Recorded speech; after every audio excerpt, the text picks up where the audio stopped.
Vandaag is het woensdag 22 juli. Geen fiets, geen uitje. Vandaag is het een thuisdag. In de brievenbus lag een brief van de gemeente. Mijn hart sloeg even over. Post van de gemeente is nooit spannend. Ik heb koffie gezet en de brief rustig gelezen. Het ging over mijn inschrijving en een controle van mijn adresgegevens. Niets ergs, gelukkig. Gewoon een formulier dat ik moet invullen en terugsturen. Ik heb mijn laptop gepakt en ben ingelogd met DigiD. Het formulier stond ook online. Dat was handiger dan met de post. Ik heb mijn naam, adres en burgerservice-nummer ingevuld. Bij een paar vragen wist ik het antwoord niet zeker. Ik heb Sarah gebeld. Zij heeft dit soort dingen wel eens eerder gedaan.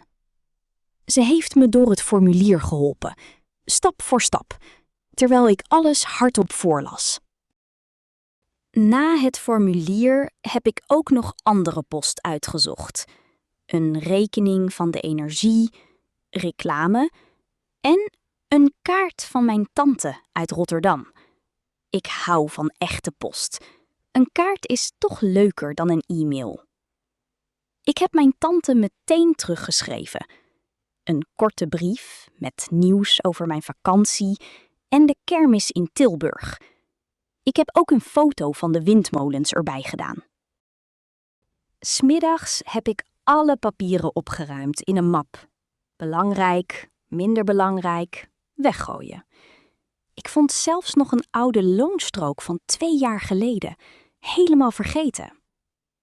Zo'n administratieve dag is niet leuk, maar wel nodig. Nu is mijn bureau tenminste weer opgeruimd. En mijn map met belangrijke papieren ook. Ik heb het formulier van de gemeente verzonden en meteen een bevestiging gekregen. Dat gaf een goed gevoel. Zulke dingen stel ik altijd te lang uit. 'S Avonds heb ik vroeg gegeten. Gewoon een boterham. En ben ik met een boek op de bank gaan zitten. Morgen ga ik naar de bioscoop.